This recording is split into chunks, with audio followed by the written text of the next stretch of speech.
Welcome. It is Verdict with Senator Ted Cruz. Ben Ferguson with you. Senator, we got really not a lot to talk about today. It is America first. You got 60 days to figure out what you want to do. And after that, we don't play around. What a message to the world with what just happened in Iran.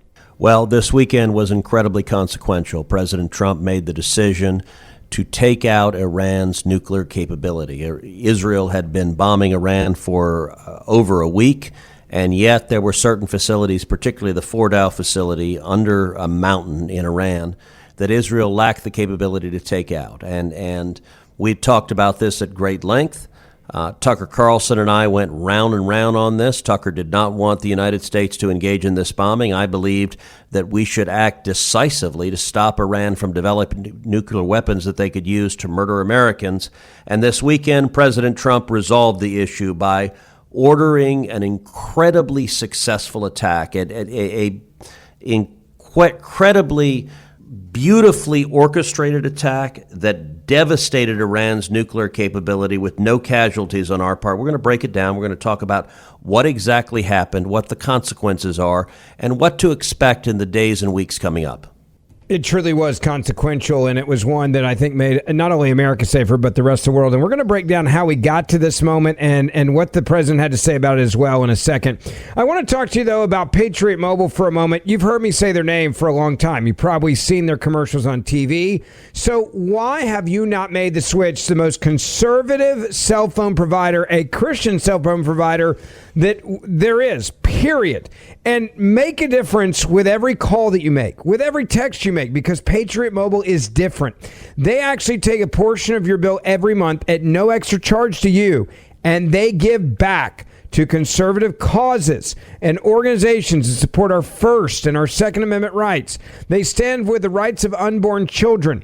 And they also do amazing work with our veterans, our first responders, our wounded warriors, and that's just part of what Patriot Mobile's mission is.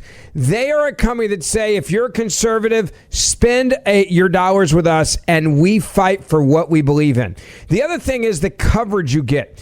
They are amazing. They are on all three major networks. What does that mean for you? You're going to get the exact same coverage you're used to, or even upgrade your coverage. And many times they can save you real money every month on your cell phone bill. What are you waiting for? It is so easy to switch cell phones in 2025. You can simply call Patriot Mobile's 100% U.S.-based team from your home, your office, and they'll have you activated in minutes. I know this because I've done it. And if you're locked into a contract, not a problem. Patriot Mobile's contract buyout program covers up to $500 per device. You get to keep your same number, keep your same phone, or treat yourself to an upgrade. And back to the point. What are you waiting for? It's time to switch to Patriot Mobile today. Support faith, family, and freedom with every call and text you make. Don't wait, and I'm going to give you a free month of service. PatriotMobile.com/verdict. Or 972-PATRIOT is their number, 972-PATRIOT. You use the promo code VERDICT, you're going to get a free month of service, PatriotMobile.com/verdict or 972-PATRIOT. So, Senator, let's just talk about the 60 days was the deadline. Clearly, Iran didn't want to work on a deal, and there was a consequence for those actions, and it was the fact that they were so close to being able to get a nuclear weapon. Well, that's exactly right. President Trump gave Iran 60 days to reach a deal. The terms he set out was that the deal must entail complete and total dismantlement of their nuclear weapons capability, every centrifuge being dismantled, being shut down. Iran took the entire 60 days, and then on the 60th day, the Ayatollah announced, nothing. We give you nothing. We will not dismantle a single centrifuge. We will build more centrifuges. We're going to keep enriching weapons, keep enriching uranium, and the entire purpose is to develop a nuclear weapon to be able to use it against Israel, or more to the point, against the United States of America. On the 61st day, Israel began the aerial assault with incredible precision. And I got to say, by the way, the precision of the Mossad in terms of identifying senior military officials in Iran taking out one after the other after the other. Every person that got named the chief of staff of the IRGC, it seemed within hours they were taken out. Then they named a new chief of staff of the IRGC, and within hours he got taken out, one after the other after the other. I got to tell you, that call saying, "Hey, Ben, you're the new chief of staff of the IRGC," I think people stopped answering their phone calls. It was almost like they were Hezbollah terrorists getting paged. That was their reaction to it. However, as incredibly effective as Israel's attack was on the senior military leadership, as incredibly effective as Israel's bombing attack was on nuclear facilities, there were certain facilities they did not have the equipment to take out, and chief among those was Fordow. Fordow was built into the base of a gigantic mountain, and it was built to withstand aerial assaults. So, at midnight on Friday, the B-2 strike package left the continental United States. Part of the package went east. The other part went west as a decoy. The main strike package was comprised of 7 B-2 bombers, which flew for 18 hours into the target area. Those 7 B-2 bombers dropped 14 bunker buster bombs. Each of those bombs weighs 30,000 pounds. By the way, this is the first battle use of these bombs in history. In addition to that, 75 precision-guided weapons were used during the operation. More than 125 U.S. aircraft participated in the mission, including B-2 stealth bombers, multiple flights of 4th and 5th generation fighters, dozens of air refueling tankers, a guided missile submarine, and a full array of intelligence, surveillance, and reconnaissance aircraft, as well as hundreds of maintenance and operational professionals. This attack was a spectacular success. We had no American casualties. The Iranians did not know it was coming. And suddenly, the crown jewel of their nuclear weapon operation was destroyed, was devastated, was on fire.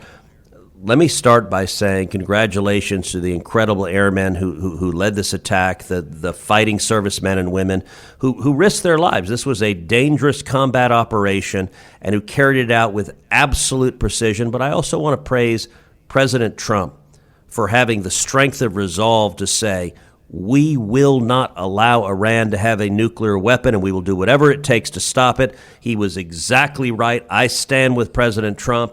And tonight we are saluting our brave servicemen and women and the commander-in-chief who sent them out to keep America safe. I want to ask you a question, and we're going to go backwards and talk more, obviously, about this attack and how important it is. But there is a new headline and a real concern that has come up, and that is about, okay, how will Iran retaliate, Senator? And one of the big concerns that's really been brought up, it's being written about right now, I'm seeing articles pop left and right on this, is the possibility of Iranian sleeper cells in the U.S. You and I have been talking about this now, unfortunately, for years, that the wide open southern border was allowing for people on the terrorist watch list to get into this country.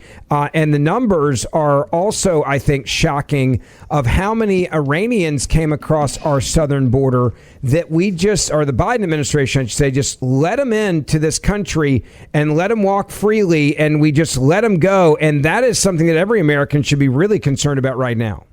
Yeah, absolutely. It is a very dangerous time. And understand, I am not remotely Pollyannish about the threats we are facing. You know, you and I talked in the last podcast about the interview I did with Tucker Carlson, where he got all agitated and said, well, it could be dangerous if we attack Iran, that all sorts of bad things could happen. I don't deny that. Yes, it is very, very dangerous right now. I just think it is more dangerous to have a theocratic lunatic like the Ayatollah who chants death to America and death to Israel, who calls Israel the little Satan and calls America the great Satan, to let a lunatic like that have nuclear weapons, which could kill millions of Americans. One of the things to understand, you know, a lot of the commentators, particularly those who don't want to see us stand up to Iran, they say, this is all for Israel, this is all for Israel. Listen, I agree with President Trump. We should stand unshakably with Israel. But understand what happened this weekend. This was not for Israel. This was for the United States of America. Why? Because the Ayatollah is actively developing an ICBM program. What does ICBM stand for? Intercontinental Ballistic Missile. Ben, you don't need an ICBM to go from Iran to Israel. That's not intercontinental. Iran is right now firing hundreds of ballistic missiles into Israel. They need an ICBM for one purpose and one purpose only, which is to carry a nuclear warhead from Iran to the United States of America. They were actively developing the capability to detonate a nuclear bomb over a major American city, whether New York or Washington, D.C. or Los Angeles. And the president acted decisively to say he's not willing to wake up one morning and discover that millions of Americans have been murdered because the commander-in-chief didn't act. This was a threat to America. Now, what are the potential escalations? They're really threefold. The most likely is a continued and even an escalated barrage on Israeli civilians. More ballistic missiles being launched into Israel targeting civilians. And I think there's a very real possibility that we will see potentially hundreds of Israelis killed in the days ahead. That's Iran striking back. Israel and the United States both targeted military facilities, military leaders. Iran is not doing that. Iran is not targeting military facilities. They're deliberately targeting civilians. They're trying to kill little old ladies. They're trying to kill children. They're trying to kill babies. They're lobbing missiles into densely populated urban environments, hoping to kill as many Jews as possible. That's one escalation. A second escalation that is a very real possibility is an attack on U.S. servicemen and women in the Middle East. And we have thousands of servicemen and women stationed in the Middle East. Now, I will tell you, President Trump has made unequivocally clear to Iran, do not do this. If you kill American servicemen and women, the consequences will be massive. I spoke with President Trump just over a week ago, and I said, Mr. President, thank you. Thank you for making that clear. You are keeping our servicemen and women alive because Iran knows the consequences of attacking them and trying to kill them are massive. But that's a second escalation that is entirely possible. We could face that in the coming days. The third escalation, Ben, is the one you referenced, which is terrorism here in the United States or abroad, but in the United States in particular. We had 4 years of open borders under Joe Biden. We had 12 million illegal immigrants flood into this country. And I think there is the very real risk of sleeper cells, of Iranian sleeper cells, carrying out an act of terrorism, whether targeted at U.S. servicemen and women or targeted at civilians, targeted at a shopping mall, targeted at a sporting event, targeted at some place where they could commit a significant act of mass murder. I pray that that does not happen. I am confident the Trump administration is doing everything humanly possible to protect against it.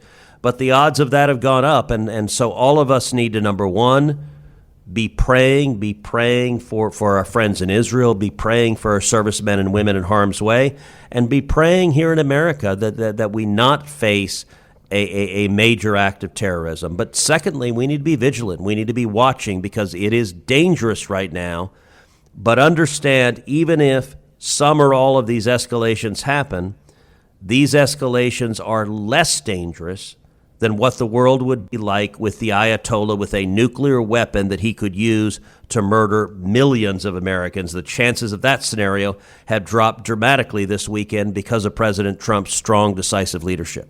You know, you hear the numbers, by the way, and I just want everyone to hear what Tom Homan had to say on Fox News Sunday morning. He was talking about the number of nationals of Iran released into the interior of this country. We don't know where they are. Here's what he said about it. So I pulled numbers this morning just from a CBP under Joe Biden. There was 1,272 nationals of Iran released in the country between OFO and the Border Patrol. And you compare that to the Trump administration, zero. Right, zero releases. And right now, because of President Trump's leadership, we have the most secure border in my lifetime, most secure border in the history of this nation. So we have a secure border. That was President Trump's big win on securing this nation. So we're not releasing people in this country. Special interest aliens aren't crossing that border undetected. But under Joe Biden, we had over 10 million people cross that border. But my biggest concern from day one, beyond the fentanyl, beyond the sex trafficking of women and children, were the 2 million known gotaways. Over 2 million people crossed that border. We don't know who they are, where they came from, because they got away, because Border Patrol was so overwhelmed with the humanitarian crisis that Biden created that over 2 million people crossed the border and got away. That is my biggest concern, and that's what created the biggest national security vulnerability this country's ever seen. You listen to the way he describes this, and he's talking about, look, Iran wanting to hurt us. and the possibility of sleeper cells here directly is a border security issue. And so this brings two of the biggest reasons why so many people listening to the show voted for Donald Trump, why you advocated and supported him and voted for him as well, and I did too. And it seems like, look, Iran has in essence been waging a slow war on the U.S. and our allies. The Biden administration was asleep. The EU was asleep. Hell, the UN was asleep and advocating for Iran now. And literally, we now understand how vulnerable we are because of their actions. 1,200 Iranian illegal immigrants released into this country by Joe Biden and the Democrats.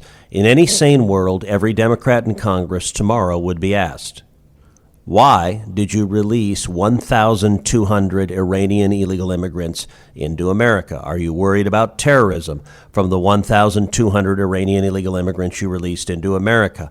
What possible interest did America have in releasing these? The contrast under President Trump, the number is 0, which is what Tom Homan just said there. Look, this is an enormous difference. And by the way, 1,200 does not limit it. Those are the ones we know they released. As Homan rightly noted, the even more troubling number is 2 million gotaways. So it could be thousands, it could be tens of thousands of Iranians we don't know. We just know there are over 2 million people that we have signs they crossed the border and they got away. They evaded detection. So some combination of those are murderers, some are rapists, some are child molesters, some are gang members from Venezuela or elsewhere. And some of those, in overwhelming likelihood, are terrorists, whether Hamas terrorists, Hezbollah terrorists, Palestinian Islamic Jihad terrorists, or specifically Iranian terrorists. But the danger is serious. And I will say this is a time for law enforcement in every jurisdiction to be vigilant, and for citizens to be vigilant, to watch. And you know, in the wake of 9/11, it was frequently repeated, if you see something, say something. This is a dangerous time. I wish it were not so dangerous, but 4 years of open borders exposed real vulnerabilities to us. And the one thing I'll say is I have confidence that the Trump administration is doing everything humanly possible to keep us safe, and I think that's important, especially now.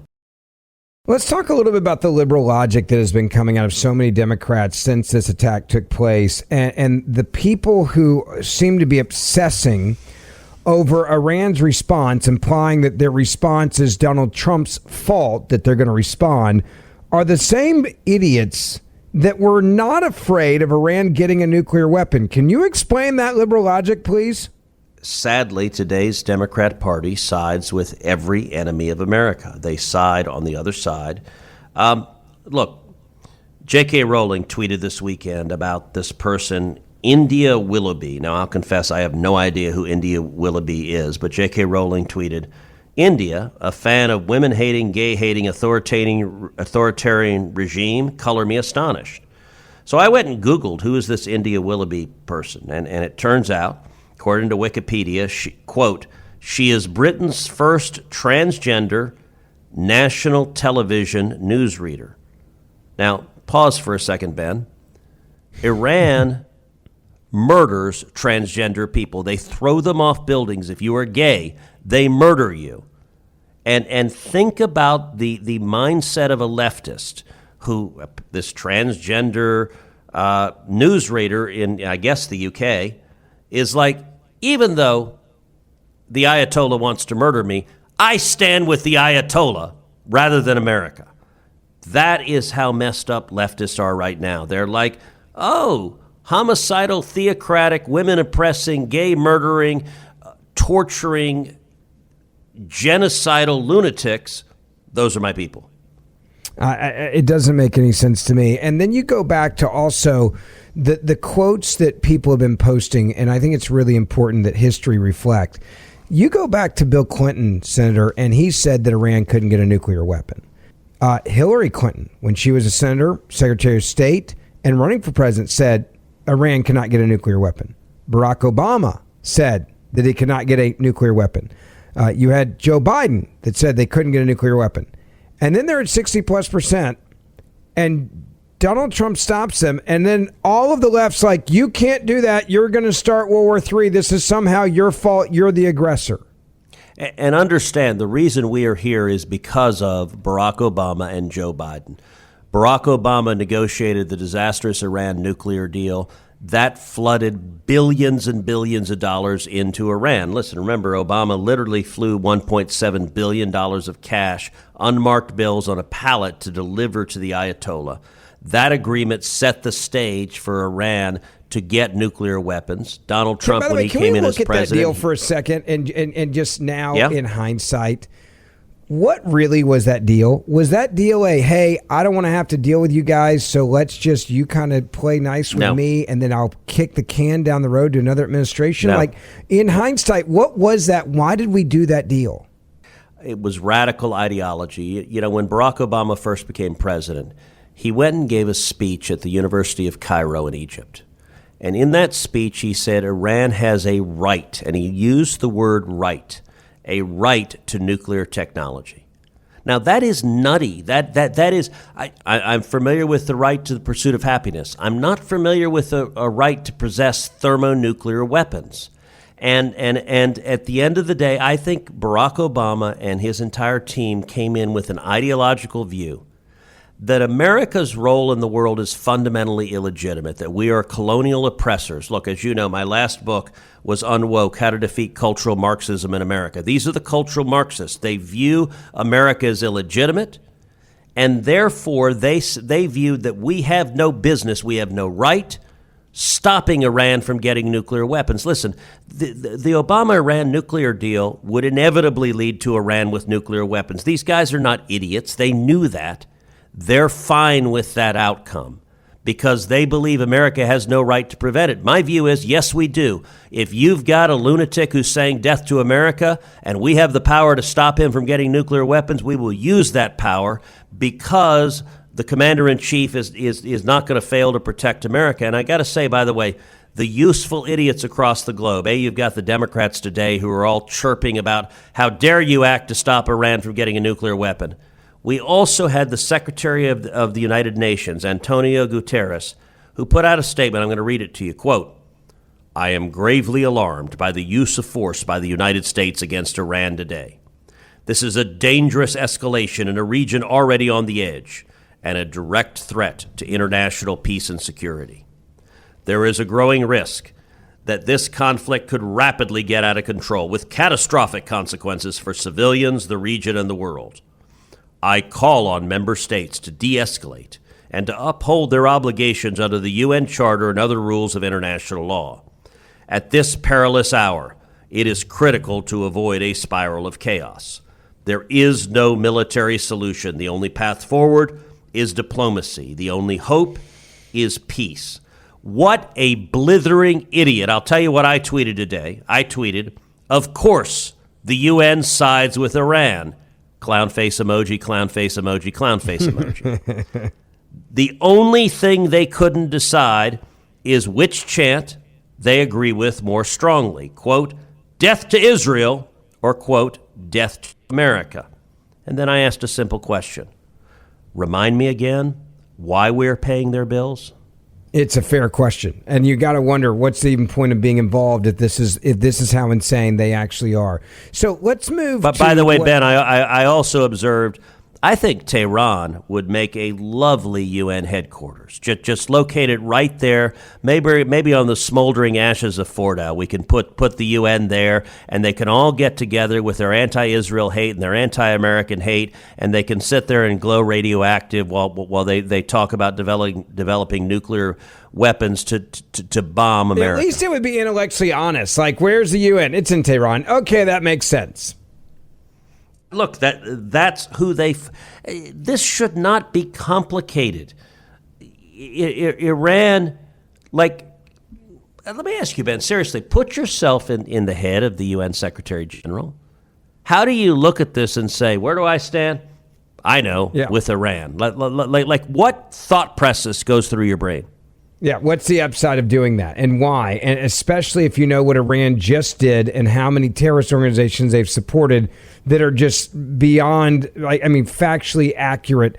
Hamas, Hezbollah, and the UN's like, we got you. We're going to cover for you. Don't worry. We got your back. And that's the reason why I think it delegitimizes the United Nations to the point where I just roll my eyes at them. Now, I don't pay attention to what they say. No, they're complete zealots. Now, in contrast, I want you to listen to President Trump Saturday night as soon as the bombing run was complete. Give a listen to his address to the nation. A short time ago, the U.S. military carried out massive precision strikes on the 3 key nuclear facilities in the Iranian regime, Fordow, Natanz, and Esfahan. Everybody heard those names for years as they built this horribly destructive enterprise. Our objective was the destruction of Iran's nuclear enrichment capacity and a stop to the nuclear threat posed by the world's #1 state sponsor of terror. Tonight, I can report to the world that the strikes were a spectacular military success.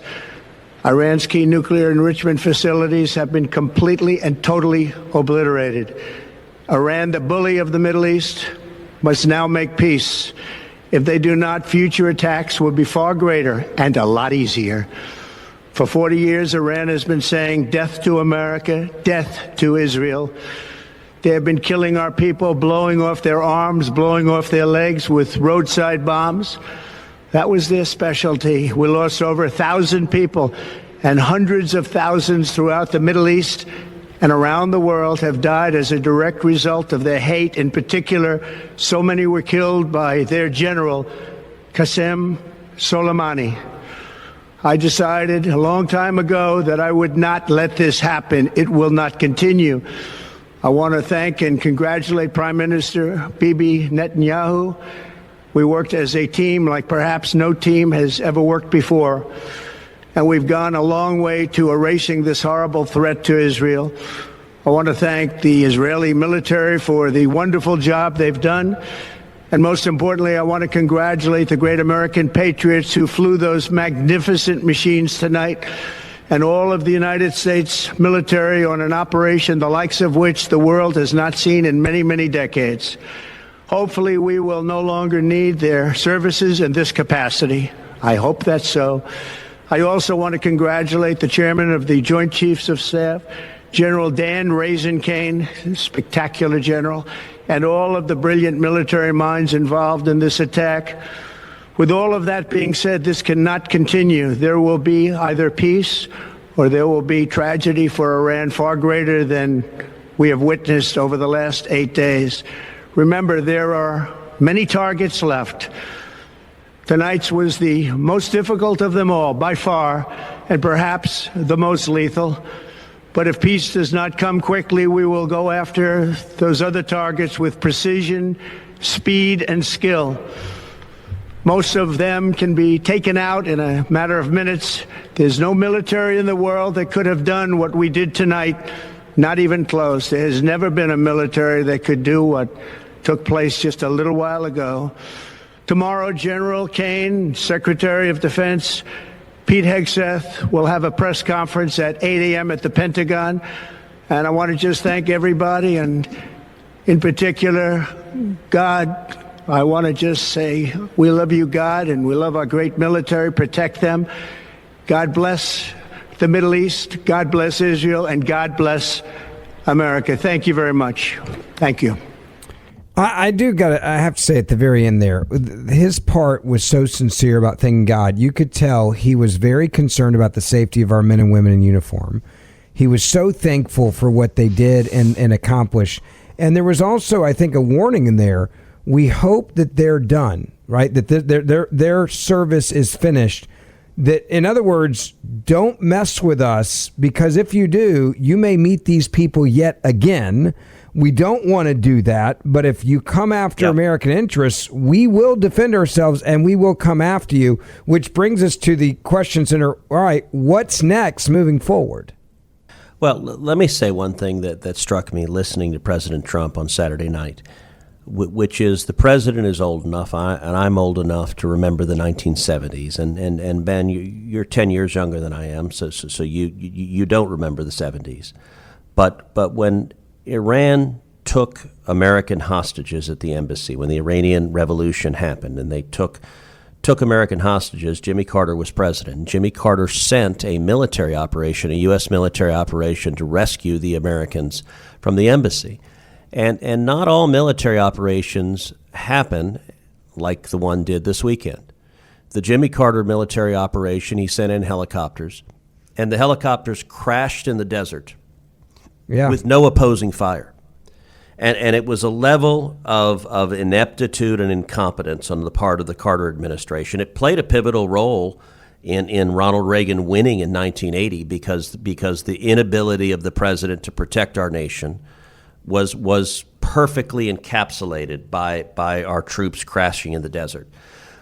When the commander-in-chief gave this order, he didn't know what the result would be. It could have resulted in an American plane crashing. It could have resulted in an American bomber being shot down by a fighter plane. It could have resulted in an American bomber being hit by surface-to-air missiles. These are dangerous operations. We had these stealth bombers fly halfway around the world, carry out an incredibly precise precision bombing attack. By the way, it also could have resulted in one of the bombs going awry, and instead of taking out one of these facilities, hitting a civilian location and killing a large number of innocent people. None of that happened, and I want to credit the military for their precise execution of this. But I think when the president was thanking God, listen, you and I have never been in the position of ordering our servicemen and women into combat in a circumstance where you know that order could literally be sacrificing their lives. And I think the president was feeling real gratitude that this operation proceeded so successfully. It was the right thing to do, and even if it had proceeded with American casualties, we obviously would not want those casualties. But I think the president was very much focused on his responsibility to protect American civilians from the threat of an Ayatollah with a nuclear weapon. That's what he was acting decisively to do. This could escalate further, but I think the president is laser focused on his job. And let me be clear. There's some voices chirping on the internet, oh, it's World War III, oh, we're going to get drawn into a long foreign entanglement. Yeah, boots are going to be on the ground before you know it. The odds of American boots on the ground in Iran are essentially zero. No one is advocating that. No one wants to see it. I do not believe President Trump has any interest in American boots on the ground. I don't have any interest in American boots on the ground. This was a limited and very targeted bombing run to take out Iran's capability to develop nuclear weapons they could use to murder Americans.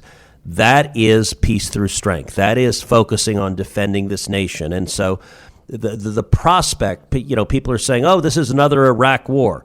Listen, I oppose the Iraq war. Donald Trump opposes the Iraq war. Nobody wants a long American war in the Middle East, but what we do want is what we have, a commander-in-chief who is strong and who will act decisively to protect our nation. That's what the president did, and I, for one, am immensely grateful that Donald J. Trump is the commander-in-chief tonight. Final question, and this is what is next. It's very clear there's a warning from this president, don't screw with us moving forward. If Iran is dumb enough to retaliate against Americans in the Middle East, maybe even shutting down the Strait of Hormuz, what is the president's obligation moving forward on that? Well, one of the consequences of the bombing run is the parliament in Iran did vote to shut down the Straits of Hormuz. Now, the parliament's not the decision maker. At the end of the day, the Ayatollah is the decision maker, so it's not clear if Iran is going to do so or not. If it did so, it would impact America, but it would impact China even more. Roughly half of the oil that China uses travels through the Straits of Hormuz. A very small percentage of American oil travels through there. But that being said, if the Straits of Hormuz were shut down, it would impact America because it would drive up global oil prices. It would drive up gasoline prices at home, and that would impact Americans.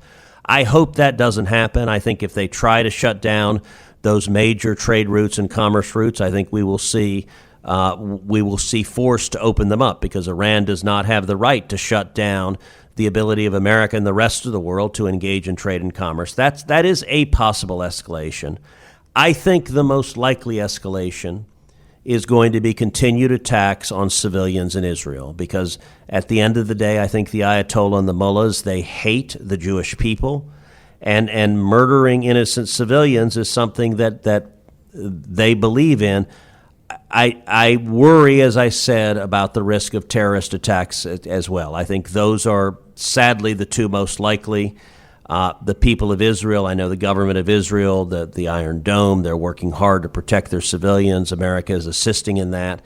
And here at home, law enforcement and Homeland Security and the Department of Justice are all working hard to intercept and stop any terrorist attack before it occurs. But understand these are dangerous times, but they're dangerous times because we have enemies that wish to do harm to America.